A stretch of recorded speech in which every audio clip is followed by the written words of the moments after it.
Bonjour tout le monde, alors voici le top et le flop de l'année 2013, donc comme chaque année depuis 3 ans maintenant déjà, je vous présente mes 10 livres, préférés de l'année et mon flop 3, donc les 3 livres qui m'ont le plus déçu. En sachant que bien entendu j'ai pas réussi à faire de bonnes listes, donc il y a les premiers qui sont à la bonne place, mais après c'est plus, voilà, c'est 10 livres de mes préférés. Il n'y a pas d'ordre précis, sauf si je vous le dis. Pareil pour le flop 3, il n'y aura pas de liste précise. C'est flop 3, donc 3 livres qui m'ont le plus déçu cette année, en sachant que cette année n'était pas une très bonne année côté livre. Beaucoup de déceptions, beaucoup de lectures assez moyennes, peu de coups de cœur, je crois. Déjà, on le voit qu'au nombre de livres lus. Voilà, je marque toujours sur des feuilles. J'ai lu, je crois, 60 livres ou 55, un truc comme ça. C'est pas énorme, d'habitude je suis dans les 80. Les 6 derniers mois ont été assez horribles au niveau lecture. Je lis très peu, je sais pas pourquoi. Donc voilà, j'espère vraiment que 2014 sera une bonne année lecture, que ça remontera un peu le niveau. Que autant ma pile à lire n'a pas trop grossi car j'ai pas beaucoup acheté ces 6 derniers mois, mais je n'ai pas beaucoup lu non plus. Donc ça n'a rien changé du tout. Voilà, grosse panier presque pendant 6 mois, donc j'espère vraiment que ça va changer. On va commencer tout de suite. Donc là, les 5 qui arrivent sont des livres donc de mon top 10. Donc l'épreuve, le labyrinthe, le tome 1, une saga que j'attendais beaucoup et que j'ai vraiment beaucoup aimé. Des personnages attachants, une histoire vraiment qui nous captive dès le début et on veut toujours en savoir plus. C'est bien écrit, il y a une ambiance vraiment angoissante. Voilà, le but du livre, c'est quand on lit, c'est on veut savoir, on veut toujours avancer, toujours en lire plus. La fin est renversante. J'ai le tome 2 dans ma pile à lire qu'il faut vraiment que je sorte en 2014. Je lirai certainement avant de lire le 3e qui sort, je pense, en 2014. Donc voilà, très hâte. En plus, le film plutôt sort le 19 septembre, je crois, 2014. Donc voilà, franchement, je vous la conseille si vous ne l'avez pas lu. Foncez, franchement, foncez. Ensuite, le dernier royaume, le tome 1, les cendres d'Oranos. Alors là aussi, j'ai adoré. Franchement, j'ai été captivé du début à la fin. Top par le style d'écriture, que l'ambiance qu'arrive à imposer l'auteur, en fait, c'est quelque chose que j'avais rarement vu. Il y a quelque chose qui fait que c'est pas trop détaillé comparé à d'autres livres fantasy. Ça reste dans un ton assez jeunesse, mais ça reste captivant, mais c'est addictif en fait. J'avais toujours envie de savoir plus. Les personnages sont super, l'histoire est super, il y a plein d'histoires qui semblent assez fragiles vu de l'extérieur. Mais petit à petit, quand on avance, on se rend compte que tout est lié. Il y a plein d'histoires qui sont liées et tout se regroupe à un moment ou à un autre. Toutes les histoires vont se croiser. Moi, j'ai été captivé. Voilà, c'est le seul mot qui me vient à l'esprit que je pense à ce livre. C'est que j'ai été captivé. J'ai très hâte de lire le second tome. Des personnages vraiment super. Je pense à Jonas que j'avais adoré, à Manus aussi que j'avais adoré. Je peux que vous le recommander. Le côté magie, le côté imaginaire est pas très développé encore. Je pense qu'il sera plus développé par la suite. Mais voilà, c'est franchement, on s'en fout parce que tout est bien. Les personnages sont bien. J'ai du mal à parler aujourd'hui, désolé. Les personnages sont bien, l'histoire est super, le style d'écriture est captivant. Franchement, si vous voulez lire dans la fantasy qui est pas trop dure, que vous êtes novice en ça, franchement, le dernier royaume est pour vous. On continue avec le livre 3 de Fantasio de Sans Limite, la seconde partie, donc le tome 2, partie 2. Je crois que j'ai lu un livre par année et que chaque année, le livre en question est dans ma vidéo du top 10. Encore une fois, l'auteur nous surprend, l'auteur nous captive. Je reste toujours béat devant la bouche grande ouverte en lisant. C'est surprenant, c'est accrochant, qui nous laisse waouh, on n'a qu'une envie, c'est lire le 4e livre. Là maintenant tout de suite, il faut encore attendre malheureusement, mais j'ai très hâte de lire la suite. L'auteur arrive à nous surprendre en fait, à chaque livre, il arrive à répondre à quelques questions, mais à nous en poser 10 autres. Voilà, on n'a qu'une envie à chaque fois, c'est lire la suite. La fin est horrible comme je l'ai dit, franchement, voilà. Si vous voulez une saga française un peu hors du commun, très prenante, lisez-la. On continue avec un livre dont je m'attendais pas du tout à ce que je l'apprécie autant.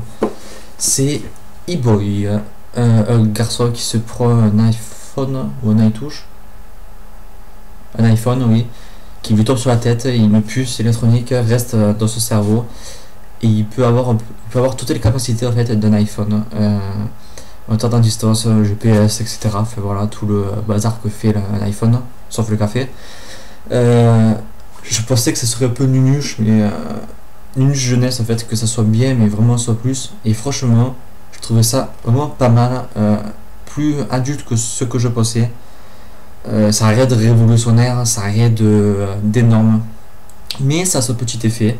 Moi, ça l'a eu sur moi, j'ai vraiment bien aimé, et si vous voulez une lecture d'étoile, je vous la conseille. On continue avec Genesis. Alors ça aussi, je m'attendais pas du tout à ce que je l'adore, hein. Et pourtant, waouh. Le premier parti se demande un peu où qu'on est. On comprend pas trop l'intérêt du livre. Et petit à petit, on est captivé. Il est tout petit, hein, vous pouvez le voir, écrit gros en plus, comme ça. On se pose plein de questions. Et la fin nous surprend, nous laisse la bouche grosse ouverte. On se dit non, c'est pas vrai. Et ben si, c'est vrai. Je m'y attendais un peu, mais finalement je me dis non, l'auteur n'a pas osé. Et ben si, il a osé. La fin est horrible. Le livre nous fait poser plein de questions. Moi je l'ai adoré. C'est vraiment un livre à lire, je pense c'est vraiment un livre qu'il faut lire pour voilà, ça nous aide à comprendre des choses.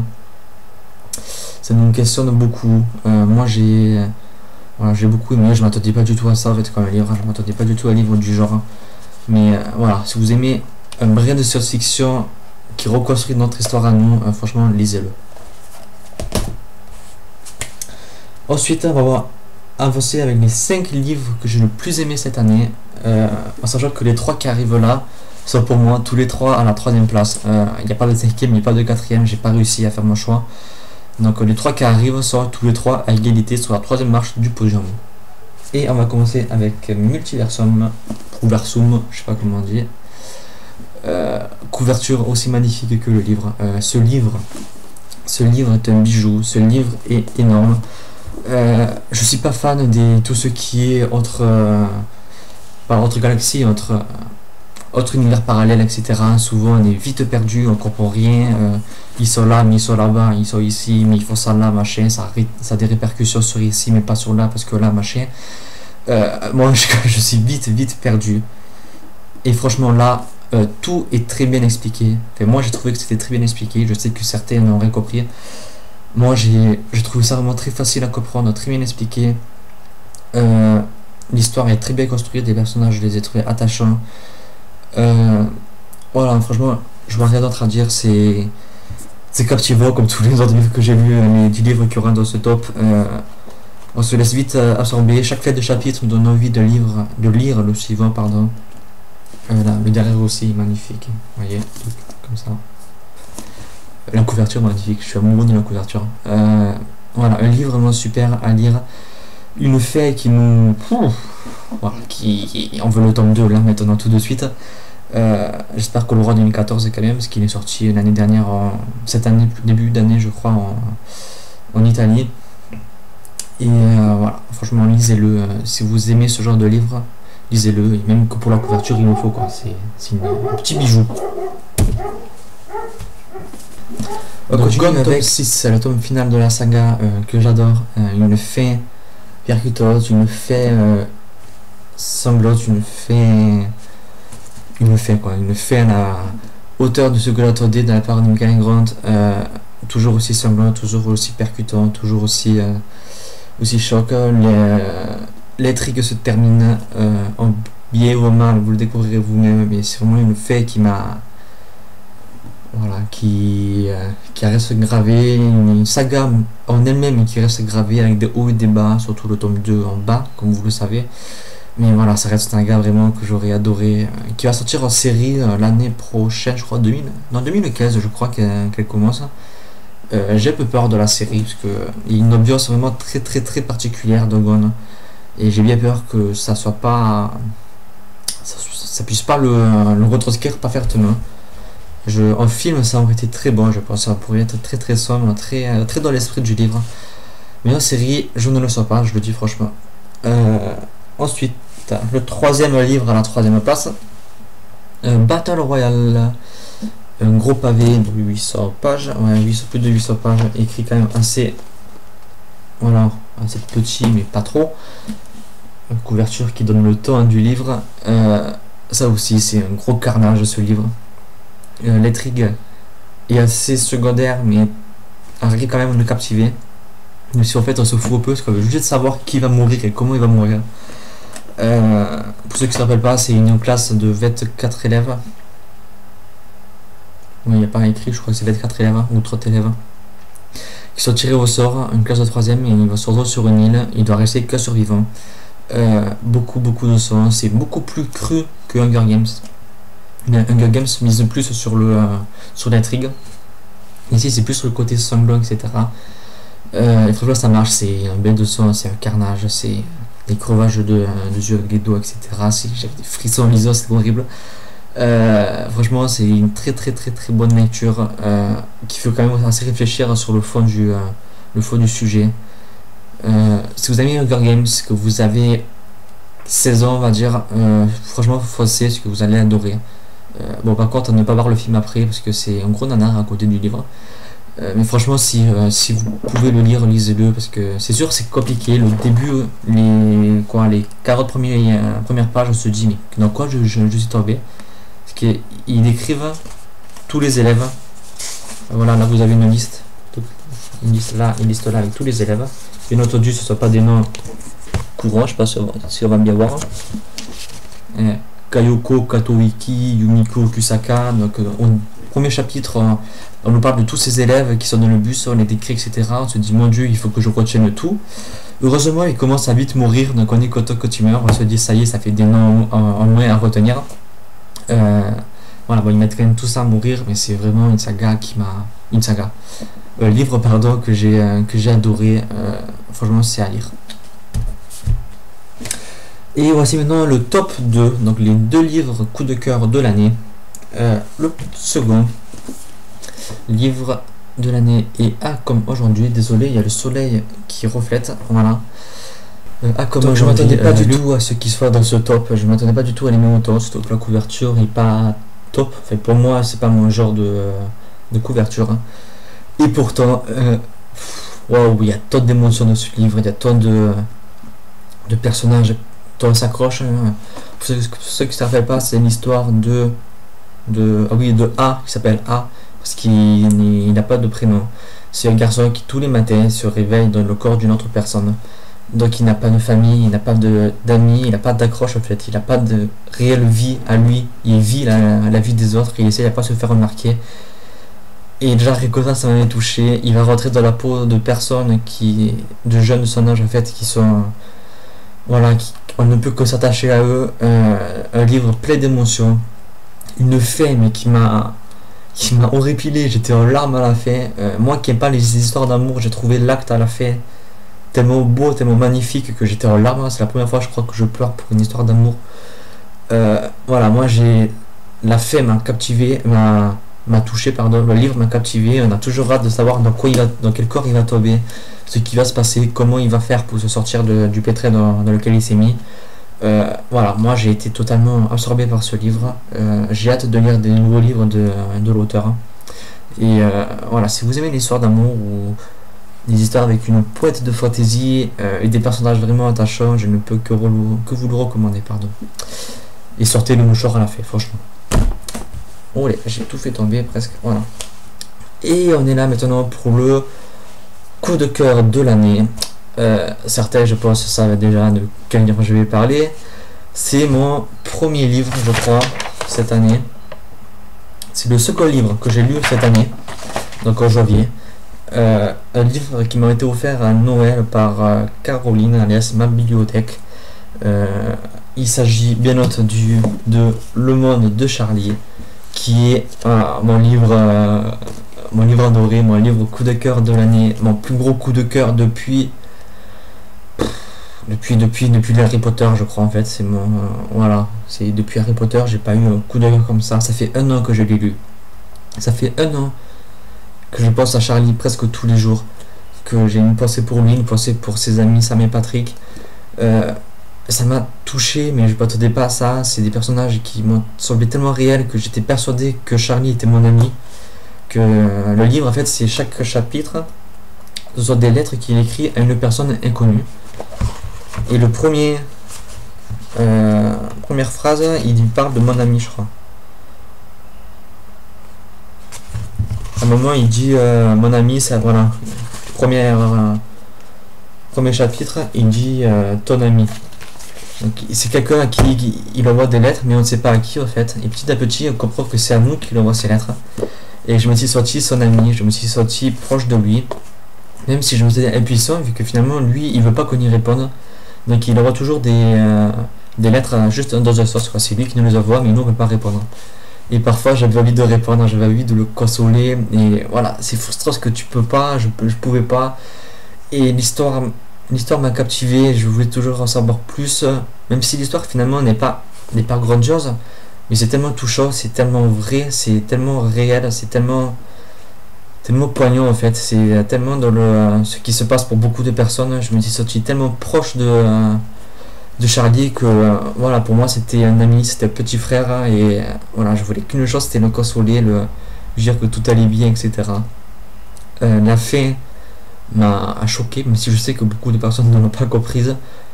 Moi j'ai dû relire parce que j'ai dit non, c'est pas vrai, j'ai mal compris. Et ben non, j'avais bien compris, j'étais dégoûté. La fin m'a choqué, ça m'a fait verser des larmes. J'étais dans mon lit, la tête sous le coussin, j'étais en larmes. Le demain matin, la première chose que j'ai faite, c'est penser à lui. J'ai recommencé à pleurer. J'ai vu le film de suite après, j'ai repleuré. Ça a été horrible. Non, franchement, c'est un livre qui m'a vraiment touché, qui m'a beaucoup plu. Si vous aimez les drames, si vous aimez les histoires qui sont bouleversantes tellement, ça sonne vrai, tellement que on se sent proche des personnages. Franchement, ne réfléchissez même pas. Le Monde de Charlie, c'est mon livre coup de cœur de ces dernières années depuis Harry Potter. Je crois que j'ai jamais autant apprécié un livre et qui m'a autant resté en tête, quoi. J'ai pas de souvenir de ça. Je sais pas, ça a fait son effet sur moi. Je me suis senti tellement proche des personnages que voilà, je l'ai dévoré. J'ai lu une journée ou deux, je crois. Et c'est vraiment une lecture qui restera gravée en moi. Bon, après tant de bien, il faut bien que je dise un peu de mal. Donc, comme vous savez, j'ai eu beaucoup de flops cette année. Au moins la moitié de mes lectures, je crois. Mais il a fallu en choisir 3. Donc, c'est pas forcément les pires livres, mais c'est plutôt ceux auxquels je m'attendais un plus. Et finalement, j'ai été beaucoup déçu. C'est pas que c'est mauvais, archi mauvais, mais j'ai été, moi, beaucoup déçu. Je me répète, mais c'est pas grave. Donc, on va commencer avec celui-là, parce que je l'ai même pas terminé. Réseau, qui a été un fiasco, mais total. J'ai lu, je crois, 150 pages, 200 pages. Mais on sait pas où l'auteur veut venir. On sait pas où l'histoire va nous mener. Et franchement, on se fout. J'avais qu'une hâte, c'était le terminer. Je l'ai même pas terminé, du coup. Non. J'ai même rien à dire dessus, en fait. Si ça m'a pas plu, ça m'a pas captivé du tout. J'ai pas trouvé d'intérêt au livre. Franchement, non. C'est lecture sans moi. J'ai plus de place. Là. On continue avec Nature Extrême. Ça aussi, je l'ai terminé, mais je m'attendais à tellement mieux que je suis tombé un peu sur le cul, pour parler français. Je m'attendais à quelque chose de plus horrifique, en fait. Et c'est construit comme un film, c'est-à-dire des jeunes qui se retrouvent bien entendu tout seuls dans une forêt, dans une cabane dans le noir en pleine tempête, bien entendu, originalité super. Et tout le livre est construit comme ça, en fait. C'est que comme dans l'ordre d'un film d'horreur de maintenant, quoi, avec des jeunes qui se font tuer les uns après les autres. D'abord le black, parce que je sais pas pourquoi c'est toujours eux qui prennent en premier. Après c'est la blonde, etc. Voilà, c'est vraiment fait comme un film d'horreur. Voilà, c'est dommage qu'il y avait beaucoup de potentiel. Une forêt qui cherche à tuer des jeunes, ça pouvait donner quelque chose de super. Et voilà, moi ça l'a pas fait. Ce côté les idées de l'auteur qui arrivent par la suite, on a une histoire un peu bizarre. Non, moi après ça m'a pas captivé, ça m'a pas. C'est vraiment pas une lecture qui restera gravée. Voilà, vite lu, vite oublié. Et le dernier, donc je rappelle que le top 3 c'est pas dans l'ordre, c'est juste le top 3 comme ça global. Certains vont gueuler, je vois déjà Tom en train de dire non, c'est pas vrai, c'est pas vrai. Eh bien si, c'est vrai. Il s'agit de Nos étoiles contraires. Je m'attendais à tellement bien que finalement j'ai pas compris en fait l'idée de l'auteur. Enfin si, je l'ai compris, mais je vais pas dans son sens à lui. J'ai été très touché par le cancer de ma famille. Voilà, on a perdu beaucoup de morts malheureusement aux 5-6 ans, là, ces 5-6 dernières années. Et j'avais redouté un peu de le lire, mais j'espérais quand même une hausse d'espoir en le lisant. Et finalement, c'est tout le contraire. J'ai trouvé vraiment déprimant. J'ai pas trouvé ça. J'ai pas compris les idées. Enfin, j'ai pas. Je vais pas comme dans le même sens des idées de l'auteur. C'est pas du tout mon. Je vois pas la maladie du tout comme ça. Et du coup, je suis pas resté. Voilà, j'ai pas été touché du tout. Mais j'ai pas été touché dans le livre. J'ai pas été touché par les personnages. Encore moins par le style d'écriture. J'ai vraiment trouvé qu'on nous forçait en fait à pleurer, que c'était vraiment un cumul de scènes un peu gnangnan pour nous faire pleurer, pour nous dire allez pleurer, voilà, regardez, il est pas bien, machin, truc, allez, la larme. Non, moi quand on me force à pleurer, ça marche pas. Pourtant, vous savez, je suis quelqu'un qui pleure assez facilement quand je lis, quand je regarde un film. Mais là, franchement, ça l'a pas fait du tout. Voilà, j'ai pas la même vision en fait. Là, dans la vision, c'est dès qu'il y a un espoir, bam, la maladie reprend le dessus sur vous, sur quelqu'un que vous connaissez, et bam, vous déprimez, et voilà, machin. Dans le livre, il y a même un moment où il faut une liste un peu des gens morts, des gens malades, etc. Non, quoi. J'aimerais bien qu'il y ait de l'espoir, qu'on nous dise ça, lui, il s'en est sorti, lui, il va bien, lui, il a une bonne vie maintenant, machin. Mais il n'y a pas ça, en fait, dedans.